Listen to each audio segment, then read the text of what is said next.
Ok, donc dans cette deuxième partie,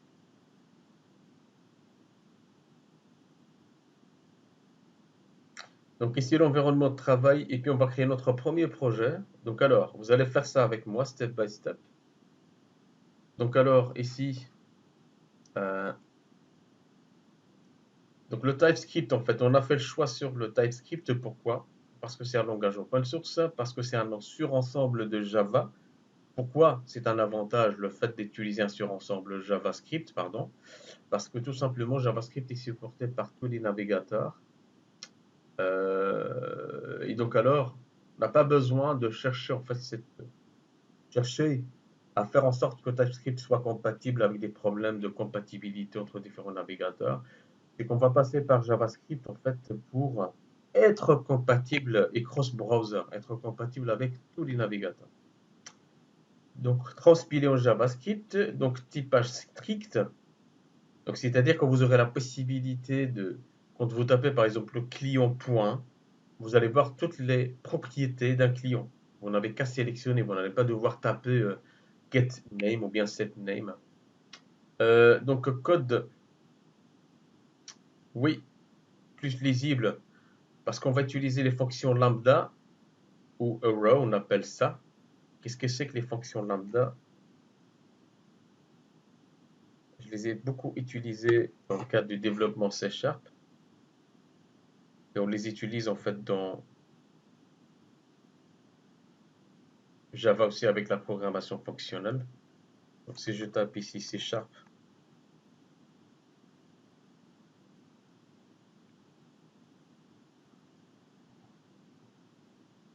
et que je prends un petit exemple, ils sont pratiques, hein, donc les fonctions. Donc lambda, c'est de ce style en fait ici. Euh, c'est un cycle syntaxique encore une fois. C'est simplement la place de faire ça. Vous voyez ici. Donc alors, bool, donc find amp, vous passez le paramètre hein, et vous faites un return. Vous pouvez écrire tout ça en une seule ligne de code. Simplement, vous mettez le nom de la méthode. Par exemple, find, vous mettez amp flèche. C'est ça le arrow, la flèche. Donc alors find amp, amp. Donc ici, vous passez le paramètre de cette format. Et c'est compact, c'est pratique et c'est parlant. Moi, je les utilise tout le temps. Voilà. Donc alors, excusez-moi. Donc je vais continuer. Tac.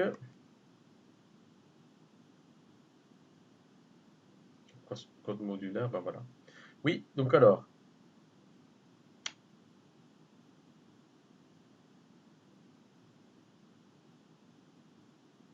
Donc alors, donc Google, en fait, ils avaient AngularJS qui est un peu procédural et réécrit en utilisant le TypeScript développé par Microsoft pour avoir Angular. Voilà, un petit résumé. Donc JS plus PO. Donc ça, c'est le TypeScript et ça, c'est le JavaScript. Donc comme vous voyez ici,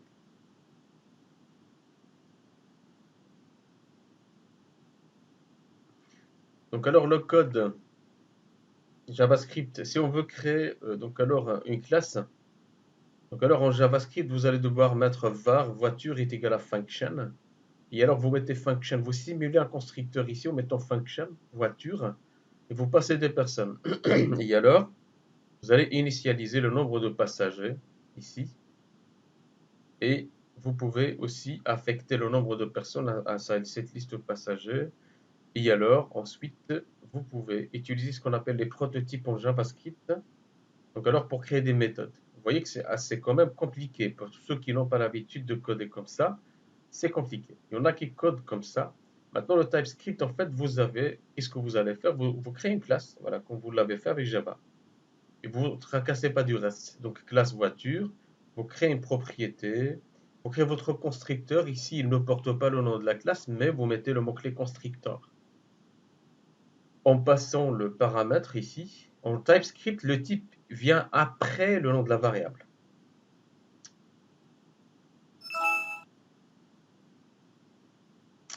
Donc alors vous affectez, voilà, vous initialisez cette propriété, vous créez la méthode, voilà, comme n'importe quelle méthode. Voilà.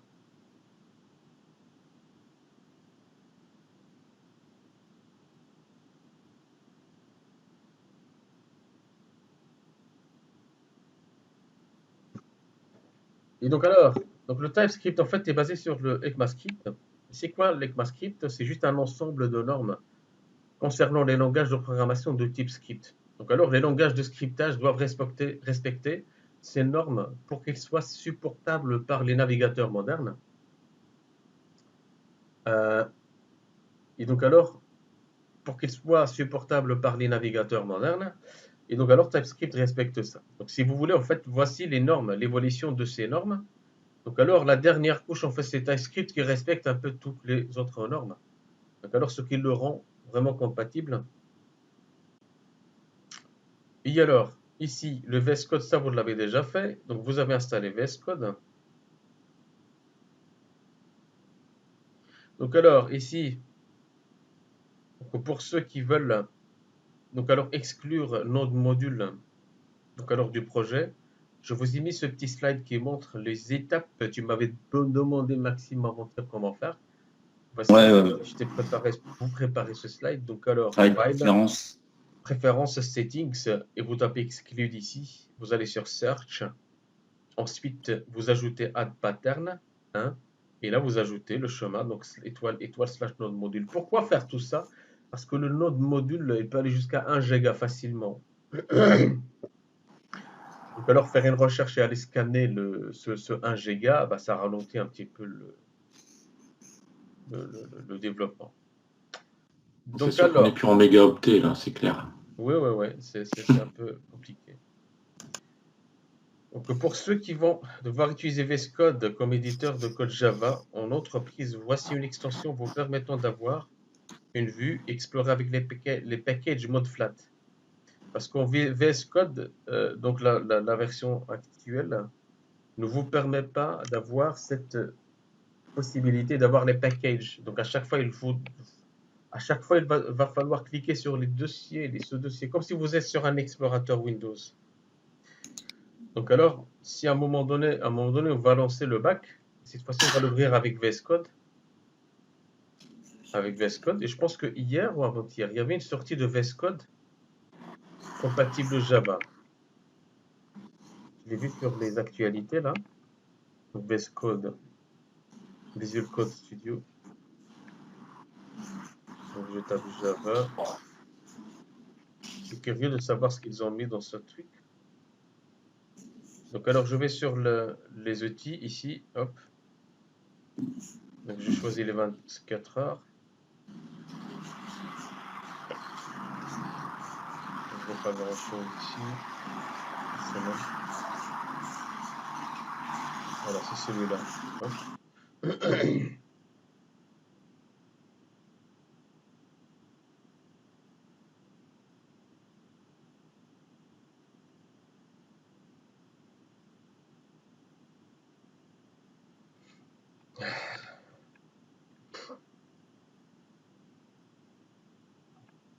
Donc le gars explique en fait ce que c'est, mais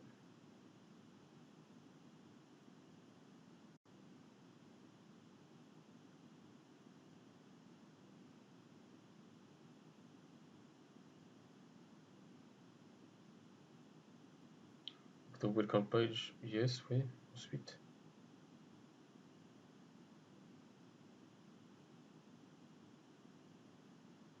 training design, new icon,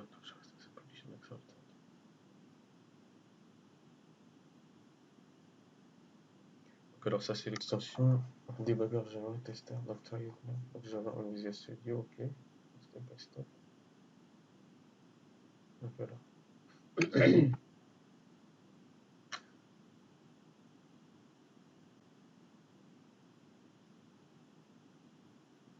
Ok, donc install code départ pour Java.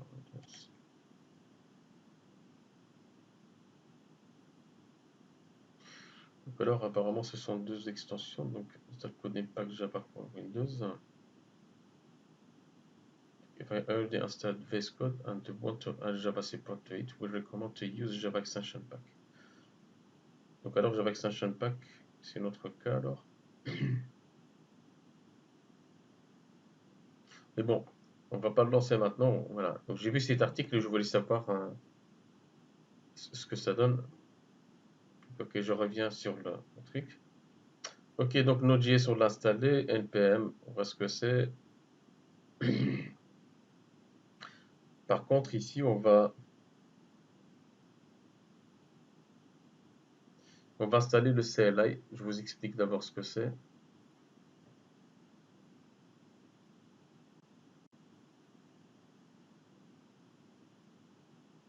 Hop, voilà. Ok, donc alors, ça, c'est quoi? C'est ce que nous avons besoin, oui. Tac.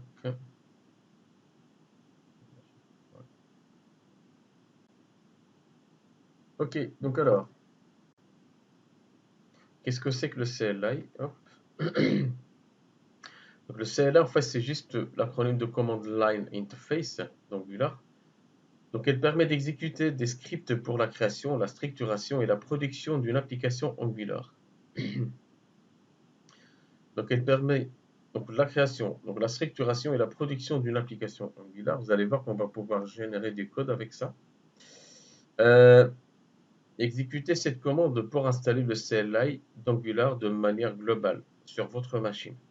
C'est-à-dire qu'on va voir un autre module au niveau système, pas forcément au niveau de l'application, mais simplement pour les composants communs à toutes les applications. Donc, on peut avoir des nodes modules centralisés comme le point M2 de Maven et aussi des nodes modules locaux dans le cadre de chaque projet. Donc alors pour installer AngularJS, Angular, donc c'est là d'une manière globale, donc ça c'est le slide. Donc alors ce qu'on va faire, on va simplement, et vous allez le faire avec moi, donc ouvrir un invite de commande. Donc vous tapez CMD là, ici, dans la barre de recherche, vous cliquez sur Enter.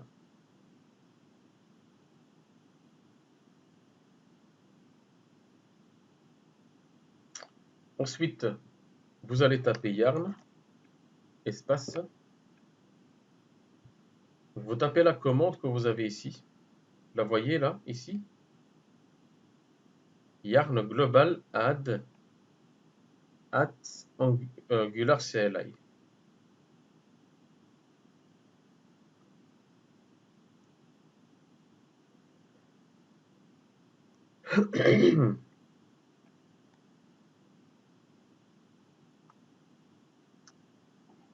Voilà, je ne vais pas l'exécuter car je l'ai déjà fait.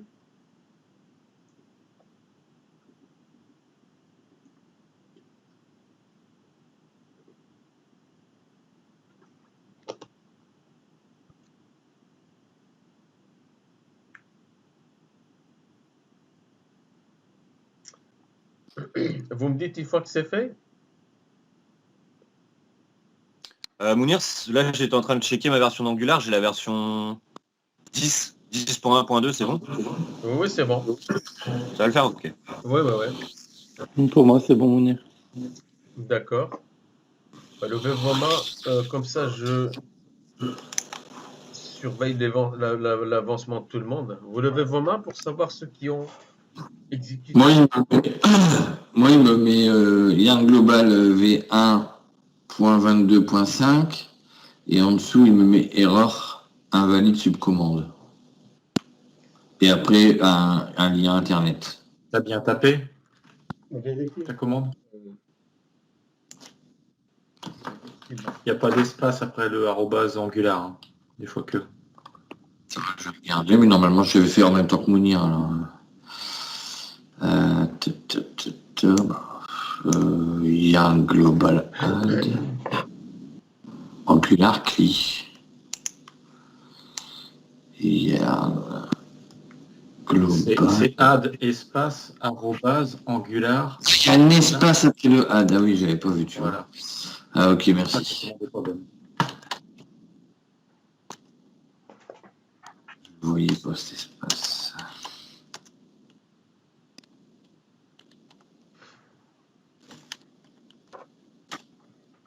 Ouais, ça va mieux. Merci. Voilà. Je t'envoie ma facture, pas de problème.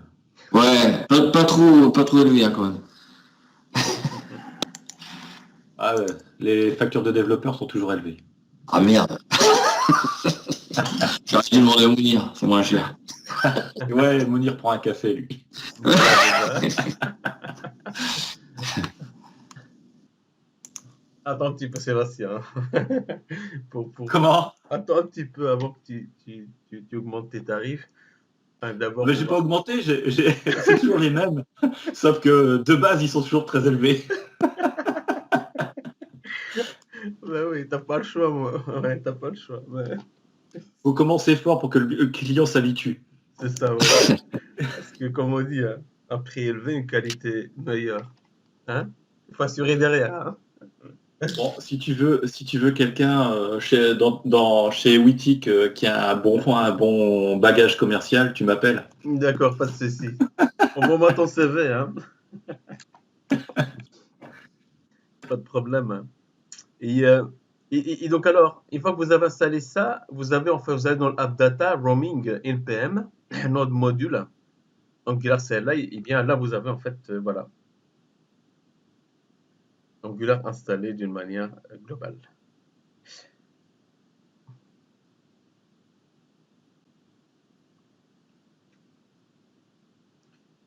Et alors, bah, ce CLI, en fait, donc c'est un toolkit, hein. Donc il contient pas mal de commandes qui vous aident.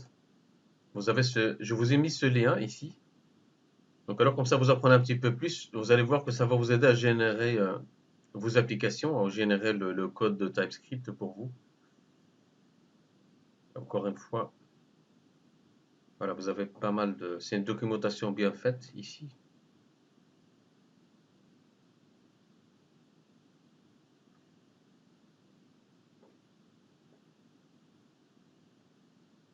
Ok, donc créons notre premier projet. Donc alors, ce qu'on va faire, on reviendra sur ce projet par après dans les chapitres qui suivent. Donc alors, on va créer un dossier. Donc je vais dans Java Dev 21 et je crée un dossier Angular. Voilà.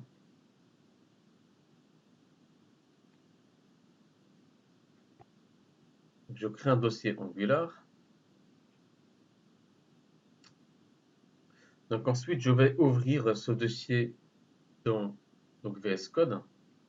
Encore une fois, soit vous tapez CMD ici dans la barre d'adresse, vous cliquez sur Enter, ça vous ouvre l'invite de commande directement à partir de ce dossier. Vous tapez code espace point, soit vous faites un clic droit, ouvrir avec code.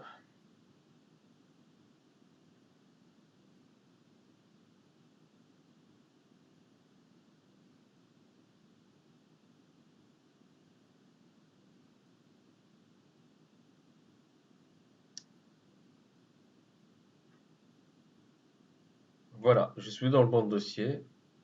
J'ouvre le terminal.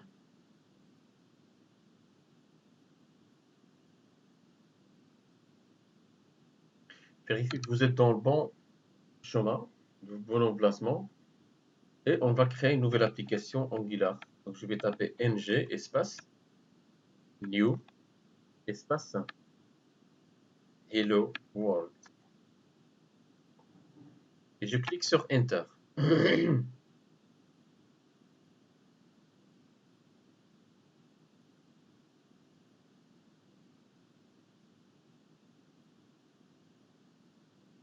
Ok, j'avais testé hier, ça a marché. Là, ça ne marche Normalement, pas. t'as pas plein de questions. De quoi? Pose pas plein de questions plutôt quand tu tapes cette commande-là. Moi, ça me demande would you Moi, il like me demande si je vais ajouter. Angular routing. Ah, ok, c'est que ça marche pour toi. Donc ça marche pour tout le monde alors. Il y a que moi, ça ne marche pas. Donc alors, j'ai la solution. Donc je ferme. Je vais d'abord prendre ça au cas où si vous le On fait rencontrez. yes ou no? Attends, juste une seconde. Donc si vous avez l'IS Sono, c'est que c'est bon pour vous. Donc vous attendez que je règle mon problème.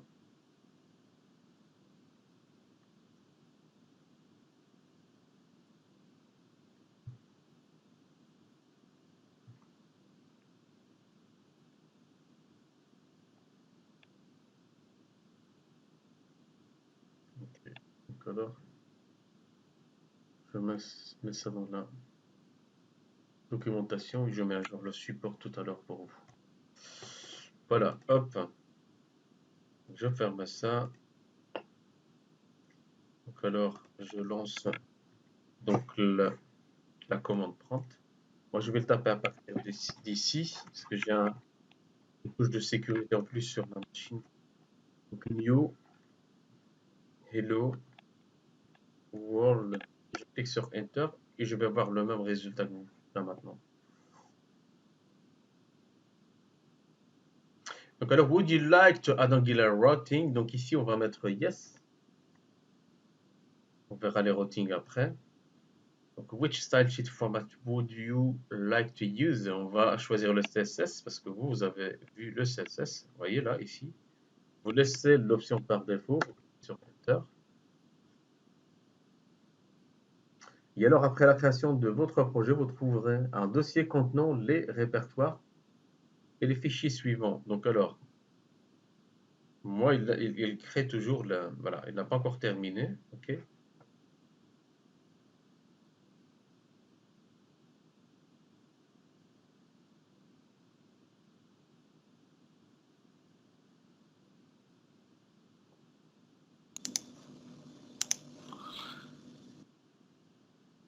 Le style sheet format, which CSS, ah oui, d'accord. Okay.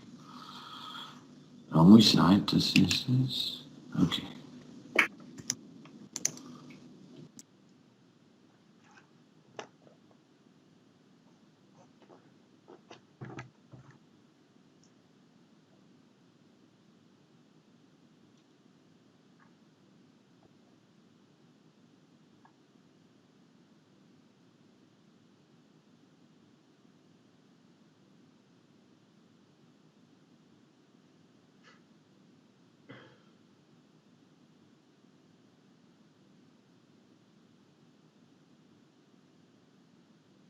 Oui. Donc, alors, ce qu'il est en train de faire maintenant, c'est créer en fait c'est un package. Donc, il crée le projet et en même temps, il va aussi créer le node module. Je vais le laisser faire. Donc, il prend un peu donc, de temps pour créer tout ce qu'il faut. On va le laisser faire. Ensuite, moi, je vais ouvrir donc alors mon projet sur VS Code. Une fois qu'elle a terminé, c'est normal, ça prenne un peu plus de temps. Ensuite, je vais vous montrer comment lancer alors votre application. Et c'est grâce à la commande yarn start. Donc, si vous regardez ici, on va le laisser faire. Vous allez voir que vous avez cet arborescence. Et alors, pour lancer votre application, une fois qu'elle a terminé, une fois que vous avez ouvert votre dossier dans VS Code, donc c'est la commande yarn start qui va nous permettre essentiellement ngserve. Ngserve, c'est npm ici, et ça c'est yarn. C'est cette commande qui va nous permettre de lancer alors notre application. Je vais laisser faire sur notre écran. Et alors, une fois qu'on a lancé notre application, qu'est-ce qu'il va faire? Il va lancer l'application sur le port 4200. Et alors, pour voir le résultat, on va sur HTTP localhost 2.4200. Donc, moi, il a terminé. Voilà. Je ferme cette commande prompt. Je vais à la racine de mon projet. Je l'ouvre dans VS Code. Je vais voir une fois, par curiosité.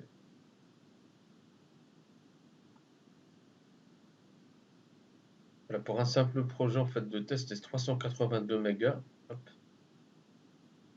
Donc, je vais sur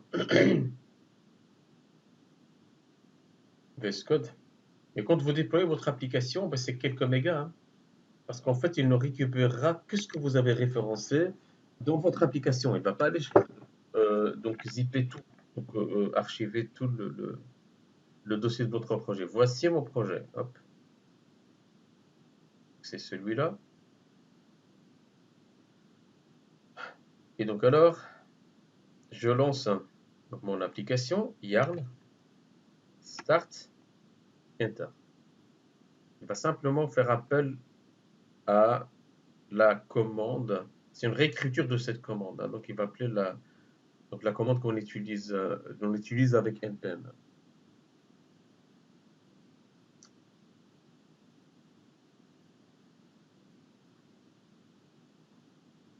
Ok, on va le laisser faire.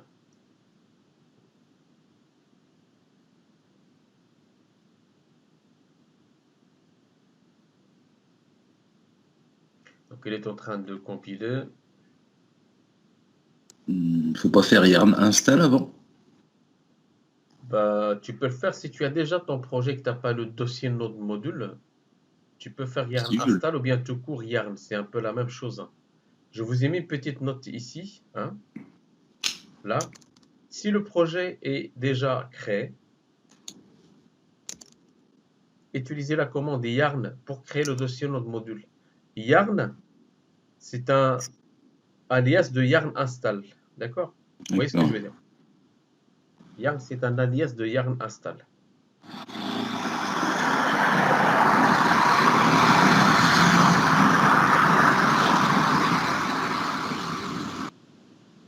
Donc alors, 1, vous voyez que la compilation a réussi. 2, vous avez le lien vers l'application.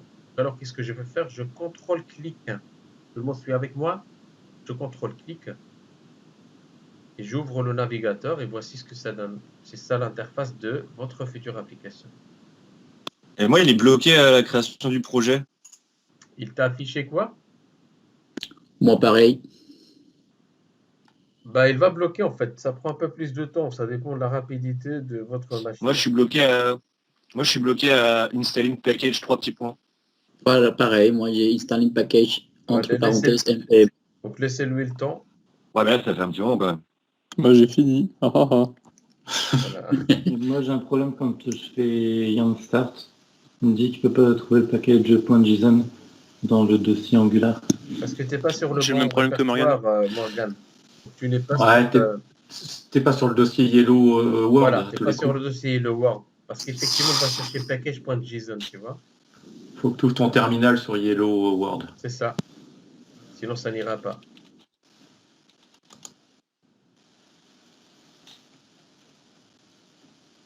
Moi, si je suis bien dessus. Putain. Donc, partage ton écran alors, comme ça on regarde. La même chose que Morgan.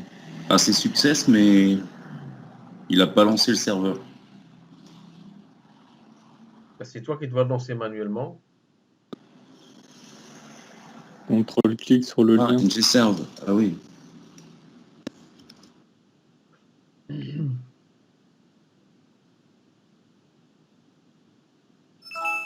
Donc, alors, tu n'es pas sur Hello World, tu es sur Angular. Et quand tu vois. crées un projet, il télécharge des choses ou pas?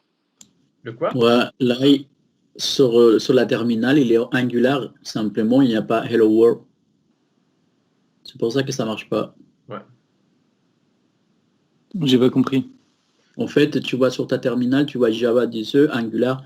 Et normalement, tu dois être Angular et Hello World. Et comment je fais pour me positionner dessus du coup? Tu fais CD, bah, et tu vas chercher Ou bien, les va faire un dossiers. clic droit sur Hello World, comme on faisait en Java. Open in Integrated Terminal. Open une terminal.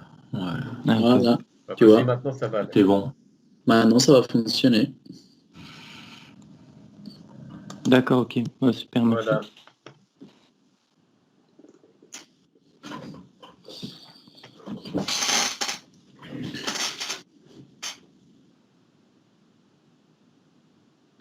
Alors, tout le monde doit avoir cette page. Bah, Mounir, moi, je suis encore bloqué sur Installing Package. Hein. Ah oui, oui, non, non, t'es pas bloqué. On fait en train de télécharger. Mais ça, il le fait une seule fois, hein. Ça va? Ok. Pareil. Voilà, ceux peu qui ont. Il y a quelques-uns parmi vous, ça prend un peu plus de temps. Il ne faut pas s'inquiéter. Simplement lui laisser le temps. Et alors, alors, une fois que c'est installé, vous lancez la commande yarn install, celle-là. Yarn start, pardon, yarn start. Donc le temps que ça s'installe donc sur vos machines, je profite simplement parce que de toute façon, vous aurez cette page après la fin de l'installation. Donc alors, vous tapez l'URL que vous allez voir ici. Voilà. Localhost 4200, on peut changer le numéro de port si on veut. On va utiliser Chrome, donc alors pour la suite. Pas obligé, mais voilà. Et alors après, ce que je vais vous montrer, c'est que on va faire quelques petites modifications sur cette page, histoire de comprendre d'où vient ce code HTML et comment le modifier. Ça va? Comme ça, vous entrez dans l'anatomie de cette application. Donc en attendant que ça se lance chez vous, donc je profite ici pour vous montrer. Alors là, vous avez la structure de votre projet, tout est dans le SRC. Donc, tout le code que vous allez développer dans le SRC. Et dans le SRC, vous avez un dossier app.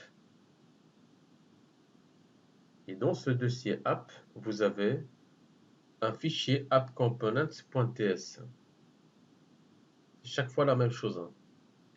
Donc, si vous allez dans ce fichier, vous allez voir que vous avez une classe. Le export ici, c'est l'équivalent de public en Java. C'est pour rendre une classe publique.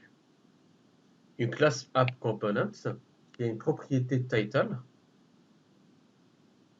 Et cette propriété title, donc alors, a la valeur hello world. Et si vous allez sur la page HTML, vous avez le hello world ici, tout au-dessus.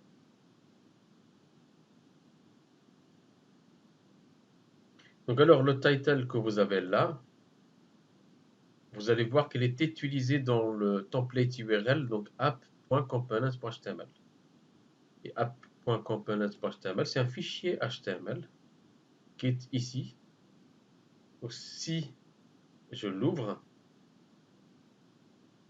ça c'est pour la démonstration, c'est pour ça que voilà, ils ont tout mélangé ici, mais c'est pas comme ça qu'on fonctionne. Ça va? Vous allez voir title quelque part dans le head. Vous avez la div, je vais faire une recherche sur title. Ah oui, ça doit être dans... Voilà. Hello World app is running. Le Hello World, c'est une propriété de la classe appComponents, la classe TypeScript appComponent. Voici comment on déclare des variables dans la classe TypeScript. Alors c'est juste une propriété, hein, donc ici. Et voici comment on les utilise dans une application HTML. Et comment lui, il sait que ce title, en fait, c'est celui-là, c'est cette propriété, grâce à ce metadata ici. Vous avez ce qu'on appelle un decorator ou bien annotation Java qui va lier cette classe TypeScript avec cette page HTML grâce à cet attribut template URL. Une fois qu'on les a liés, eh bien, ce qu'on va déclarer ici dans cette classe va être exploitable ici. Donc ici, une variable, en fait. Donc alors, pour indiquer que title est une variable, on va la mettre dans ce qu'on appelle donc, une interpolation. Donc ce sont double accolades. Voilà, c'est des doubles accolades.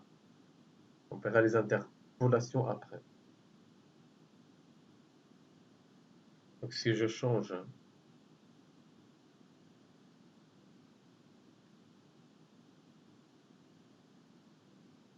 hello world par tact7 par exemple, et que je sauvegarde, vous allez ce qui va se passer. Quand je sauvegarde, le projet va se recompiler de lui-même. Et hop, pour prendre en compte les modifications là. Compilate succède. Et si vous allez là, va recharger la page et vous allez voir que tact CRM a changé.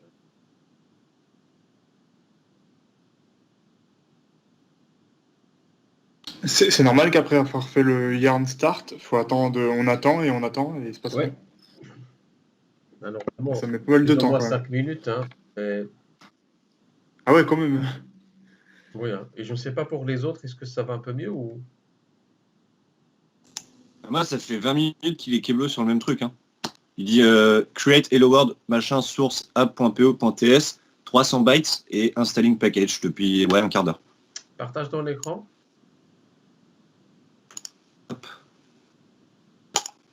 Hop. Moi, c'est bon, ça a il, avancé. il est bloqué comme ça. C'est pas bloqué, regarde, tu vois, ça continue d'installer. Ouais, putain, il suffit de râler, en fait. Oh bah magnifique. C'est mes ondes. J'ai des ondes positives. Et donc alors, hein, Il n'y a eu plus à mourir. Triple P, Denis, hein, triple P. et, Eric, ça va, Eric? Non, ça reste pareil, installing package. D'accord, elle est en train de copier, hein, donc tracasse pas ça. Menace-le, menace ton ordi, ça marche, tu vois. Ouais, je vais voir, je vais faire la Ne même casse chose. pas, menace-le. Hein. Ça va, le truc. Ok, donc alors voilà. Donc vous avez vu avec moi ici comment. Alors on peut faire une petite modification. Donc moi je continue. Oui, donc alors. Eh bien voilà, vous avez créé votre premier projet Angular avec ça. On voit pas ton écran là. Ah, d'accord. Hop, hop, partager. Hop.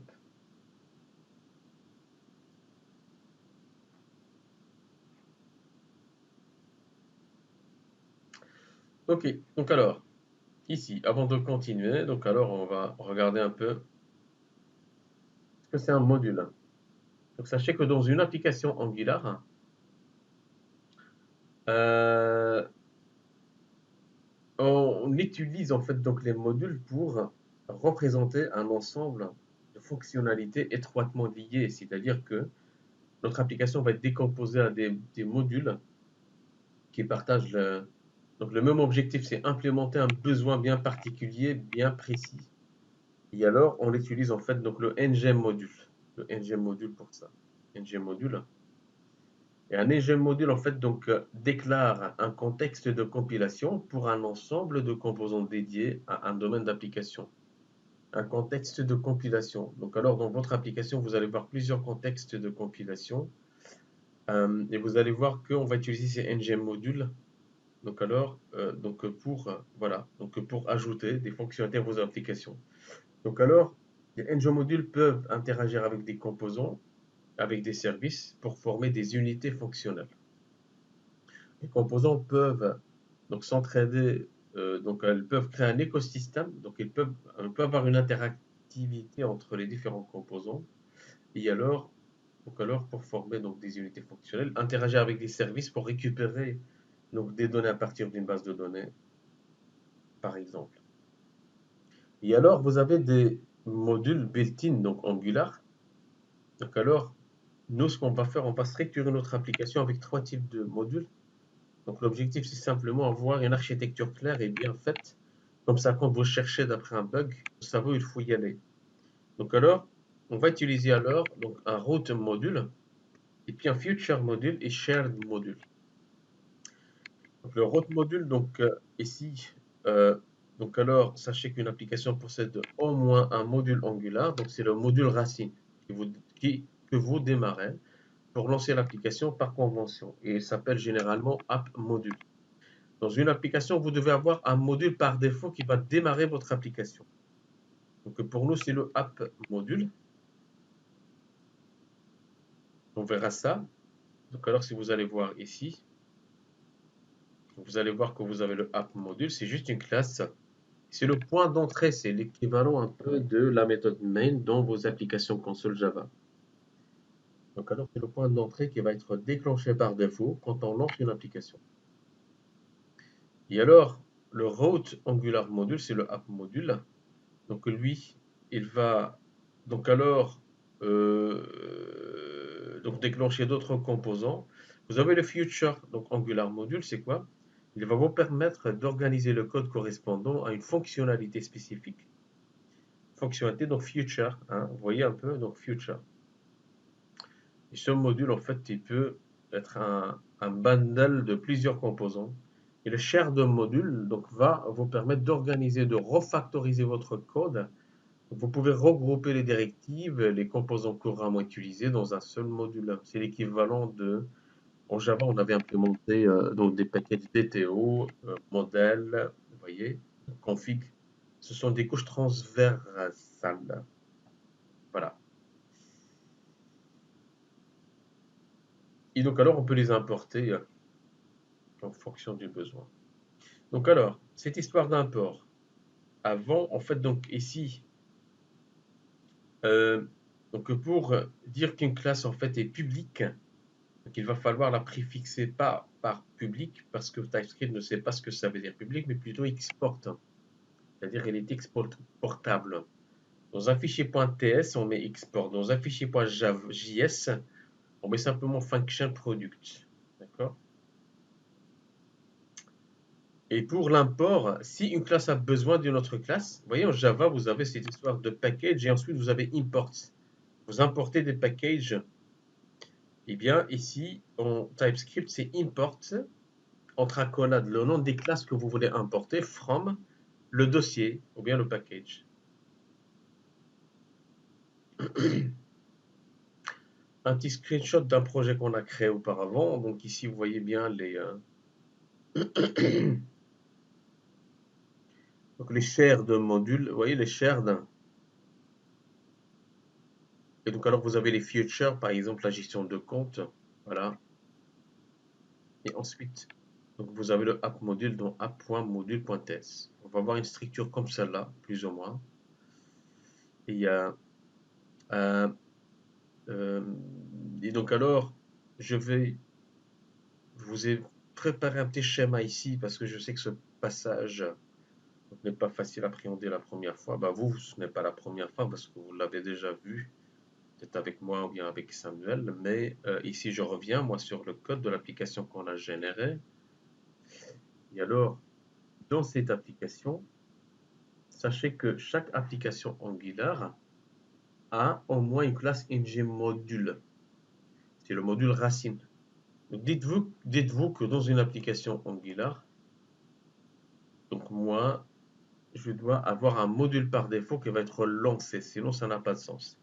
Si je déplie le tout, hein, donc alors, je vais dans le src, app, et là où j'ai app.module.ts. Voilà. Et alors, dans app.module.ts, donc c'est le module racine, si vous voulez, qui est conventionnellement nommé app.module. Et elle réside dans ce fichier, le app.module.ts. Donc retenez bien ça, ça c'est du par cœur. Donc vous lancez votre application par bootstrapping, donc la ngModule racine. Donc ici, quand vous lancez votre application, app.module.ts, voilà. Quand vous lancez votre application, eh bien c'est le main Java en fait. TypeScript, c'est ça. Donc alors, ce module principal, donc il peut contenir quoi? Il peut contenir des composants. Donc les composants, on les ajoute, supposons par exemple que vous allez développer donc le composant facture. Dans votre composant facture, nous on va déposer on va développer un autre composant enfant détail facture. Et le composant facture, pour qu'il accomplisse donc sa tâche, c'est-à-dire l'affichage, l'écrit et tout, il aurait besoin d'un autre composant. Il dépend d'un autre composant qui est détail facture. Et donc alors qu'est-ce qu'on fait? On va programmer cette dépendance en mettant détail facture ici dans déclaration. D'accord? Donc ça c'est le composant. Mais si on crée détail facture en tant que module, on va devoir l'ajouter ici.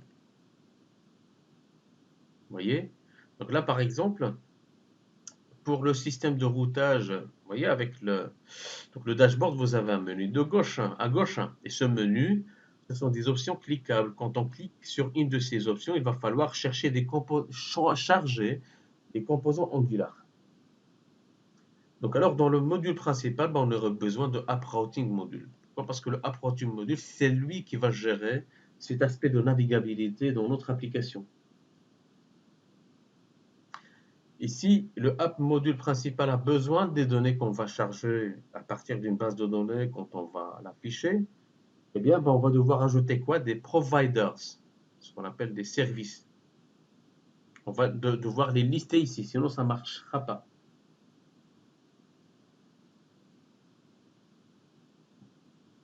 Et le bootstrap, ça veut dire quoi? Ça veut dire que c'est ce app component qui va être bootstrappé. C'est celui-là qui va être provoqué, qui va être lancé quand on lance notre application. Et donc alors, dans votre app.module.ts,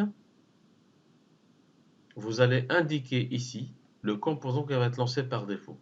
Et c'est quoi le composant qui va être lancé par défaut? C'est le app component. C'est le app component, je ne le trouve pas. Bah, ici, c'est une convention de nommage, c'est que le app component se trouve dans le fichier, donc je mets tout en minuscule et je mets des points. Donc ce serait quoi? Ce serait app.components.ts. Donc alors je vais chercher mon app.component.ts et qu'est-ce que je vais trouver là? Je vais trouver le app components. Hop, app components. D'accord? Quand je démarre une application, donc alors le flux d'exécution, le cycle de vie d'une application Angular fait en sorte que la première chose à consulter, c'est celle-là, le app.module.ts. Il va lire le nom du composant à lancer lors du lancement. Donc alors, en allant voir ce qu'il y a dans Bootstrap, ce n'est pas le Bootstrap qu'on avait vu hein, ici. Ce n'est pas le framework Bootstrap, c'est juste un nom. Ici, on a utilisé Bootstrap, c'est-à-dire launch, déclencher, lancer. Je peux, voilà, je peux contrôle-clic ici, contrôle-clic, et je vais directement sur la classe du composant à lancer. Donc c'est grâce à ce mécanisme que vous avez vu donc, cette page automatiquement. Vous n'avez rien appelé en fait. Parce qu'Angular a été programmé ainsi. D'accord? Voici ce slide que j'ai ajouté lors de la dernière formation, qui vous résume le tout car vous étiez un peu perdu avec tout ça. Ça va? Donc, quand je lance mon application, c'est le app.module qui va être sollicité. Le app.module, en fait, donc c'est juste un agent qui va simplement spécifier le composant à lancer lors du lancement de l'application. Et le composant, ben voilà, c'est le app.component.ts.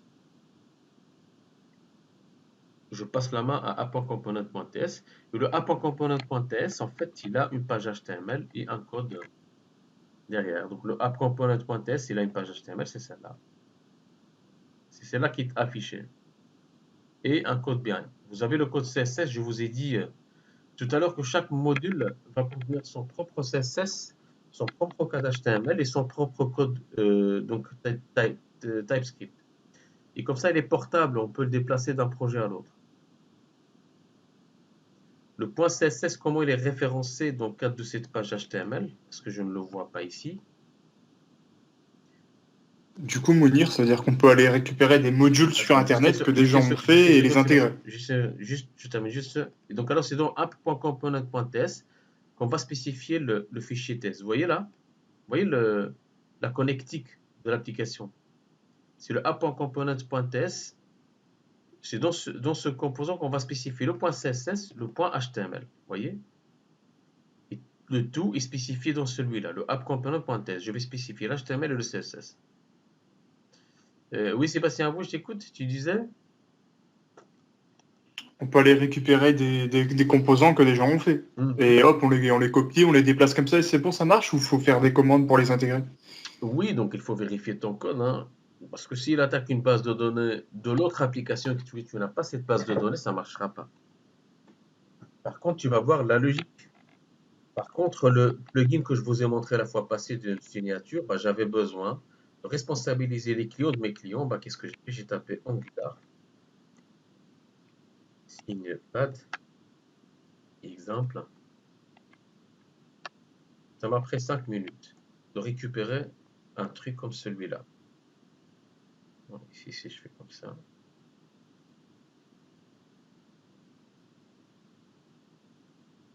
Bon, hop.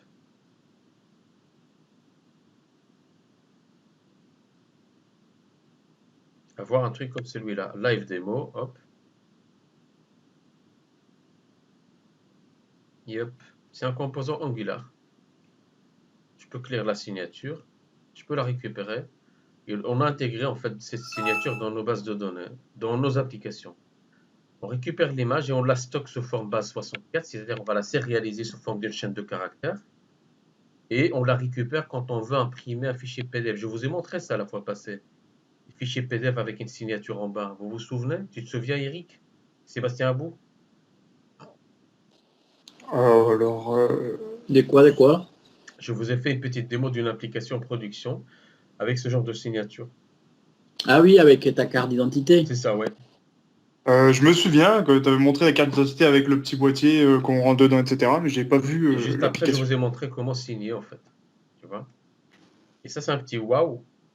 Donc alors, qui vous demande moins d'efforts. Si vous suivez avec moi le cours Angular, Donc ça, c'est un composant, ça. ça c'est un composant Angular. Vous documentez sur comment ça marche.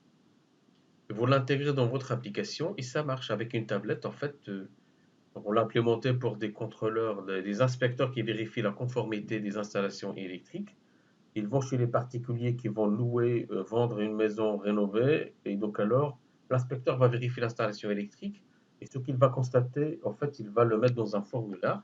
Et à la fin de ce formulaire, il va inviter donc, le particulier de signer avec une tablette. Tu vois? J'ai la démonstration de cette application. Il faut que je cherche l'URL. Mais voilà, il invite l'utilisateur de signer. Et une fois qu'il a signé, voilà, c'est bon. J'ai réutilisé ce composant parce qu'en fait, le client m'avait dit que mes inspecteurs doivent faire un petit croquis sur là où ils ont trouvé l'anomalie. Par exemple, dans une salle de bain, il y a une prise, par exemple, qui ne respecte pas la norme. Donc, eux, ils ont besoin, en fait, en dessous des remarques, d'avoir la possibilité de, tu vois ce que je veux dire? Faire des petites indications comme ça. Et on les a utilisées dans ce contexte pour signer et aussi pour faire des petits croquis à la main sur leur tablette.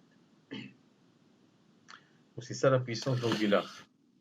Petite question, Mounir, sur cette... donc là, ça n'a rien à voir, mais juridiquement, une signature comme ça vaut quelque chose ou alors quoi? Parce que bah, tu signes pas pareil qu'un papier, un crayon. Donc, je vais prendre un exemple, un aspect bancaire. Si tu signes virtuellement comme ça, c'est bien, mais ça ressemble pas à ta signature que connaissent s'ils veulent faire une identification. Ben, en Donc, fait, je sais pas ici, quelle valeur ça a. ce qu'on fait, nous, c'est que ici, dans le contrat, avant que le client s'inscrive à ce contrat, accepte en fait donc d'utiliser nos services, il y a une clause en gras qui dit que nous, on considère que cette signature a une valeur rétractable, je ne sais pas. Donc, avec ces signatures, il s'engage en fait à... Donc alors, à ces clauses de ce contrat, c'est vrai que c'est pas la même chose qu'une signature numérique, ça n'a pas la même valeur. Et simplement, on met ça dans le contrat. Et quand le client signe, il le voit clairement que, donc voilà, il le voit Une clairement forme d'engagement. que c'est un engagement et que c'est dans le contrat. C'est ça un peu l'avantage d'un contrat, c'est que donc alors vous avez des copies, en fait donc les deux signent et donc alors les deux ils ont des copies donc avec des signatures et que voilà moi client quand je signe en fait ben voilà je donne. Donc c'est pour la forme du contrat qu'on signe, mais la valeur juridique, elle est sur le formulaire en lui-même. C'est ça, ouais. Ouais, parce que je vais pousser le truc plus loin. Je sais pas utiliser une souris, je fais une vulgaire croix et ça marche, quoi. Ouais. Oui, mais bien sûr. Ça veut dire que tout le monde aurait pu le faire. Donc bien sûr, donc ici il y a des, comment dire, il y a des alternatives. Si tu es dans un contexte un peu plus, je vais dire, accès à des données privées ou un truc comme ça, donc alors tu vas ajouter dans ton formulaire le numéro de registre national, tu peux te connecter à des services étatiques de l'État pour vérifier l'identité de la personne. C'est-à-dire que tu n'es pas limité à cette signature, tu as pas mal de choses à faire. Et si c'est en fonction des besoins que tu vas envisager de telle ou telle implémentation. Ouais, c'est selon un besoin client, mais je me suis projeté en fait, d'où ma question. Je me suis projeté comme si, comme un client en fait, Ça, ouais. en se disant, si face aux développeurs, si je lui pose en disant, moi je fais une croix, quelle valeur juridique ça a, je dois savoir répondre quelque chose, quoi. Exact. Et si regardez, il y a un petit truc ici. On a tendance à utiliser ce qu'on appelle les progressive apps. Et donc alors, à partir d'un site web, on transforme le site, si vous voulez, en une application, comme s'il est installé sur vos machines. Et alors, parfois, vous allez maintenant sur des sites, vous allez voir cette option qui apparaît ici. Il vous propose d'installer l'application. Donc alors, ce qu'il va faire, il va faire une installation minimaliste. Et du coup, l'application va s'afficher dans une fenêtre comme si c'était une application installée sur vos machines. C'est une petite parenthèse que voilà, j'ai rencontrée ici et j'ai tenu à vous la expliquer. Donc la tendance maintenant, c'est ça en fait. C'est travailler sur le cloud, mais donc alors cacher la barre de navigation, avoir une fenêtre comme si c'était une application en local. Voilà. Donc alors je suis où? Je suis là. J'ai fait ça. Ok, on continue après la pause, ça va? Ça marche. Ok, à tout à À l'heure. tout à l'heure. Voilà. Et donc alors vous voyez un petit peu donc c'est anatomie et donc alors le life cycle en fait donc d'une application Angular, l'application d'une application Angular. Donc vous avez en fait un fichier ici qui est important. Donc alors ce fichier c'est celui-là. Hop. Oui. Munir, on voit pas ton Ah, écran. d'accord, merci. Même délire, donc je dis, désolé. Donc alors voilà. Yep.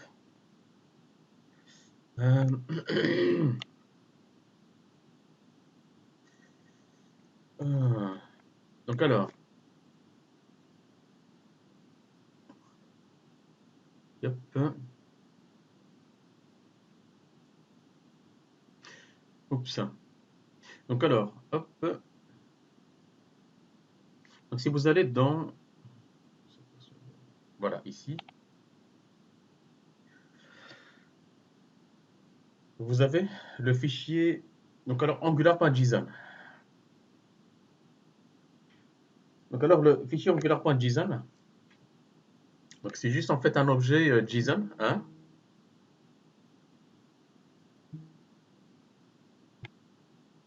Donc alors c'est un objet JSON, et donc ce fichier contient de la configuration d'Angular CLI.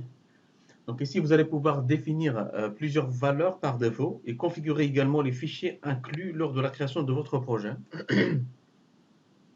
Donc c'est-à-dire que quand on développe en fait dans un premier temps, parce que vous avez en fait donc comme je l'ai dit donc deux phases. La première étape en fait c'est quoi? C'est le design time et la deuxième étape c'est le runtime. Donc alors lors du runtime, quand on a terminé à développer notre application, eh bien qu'est-ce qu'on va faire? On va packager notre application. Et lors de ce packaging, on doit savoir donc ce qu'on doit inclure dans ce packaging, dans ce package. C'est le déploiement final en fait de l'application. Si vous utilisez une ressource externe et qu'elle n'est pas incluse dans ce packaging, vous pouvez l'indiquer dans ce fichier. Donc si vous avez besoin des images par exemple, ou bien des vidéos, vous pouvez ajouter les liens ici, ils vont être inclus dans donc alors la version finale donc de la solution. Et donc alors,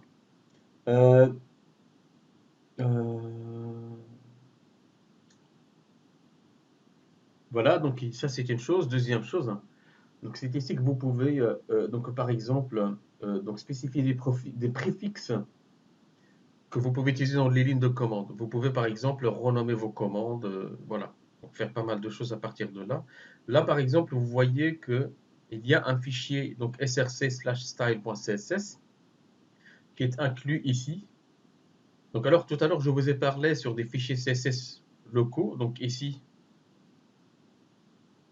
Donc dans chaque composant vous allez avoir un fichier .css. Et c'est ici que vous allez pouvoir donc alors spécifier vos règles CSS concernant ce composant.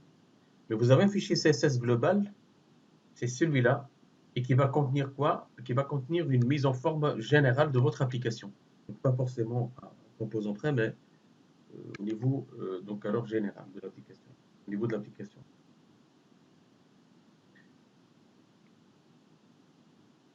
Ok, donc je pense que c'est tout ce que j'ai, c'est tout ce que j'ai ici dans cette partie, donc ce que nous avons besoin. Voilà. Si à un moment donné, vous avez des problèmes avec des règles CSS que vous avez spécifiées dans ce fichier, le style.css, donc il faut aller vérifier dans package.json si votre fichier CSS a bien été référencé ou pas. C'était angular.json, pardon. Angular.json. Donc si votre fichier a été spécifié ou pas.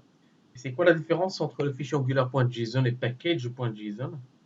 Angular.json, on vient d'expliquer. Et package.json, c'est l'équivalent du fichier POM, donc pour le gestionnaire de dépendance Maven. Donc ici, on va spécifier les dependencies. Et quand on installe Bootstrap ou bien Font Ensemble, c'est ici qu'ils vont être ajoutés.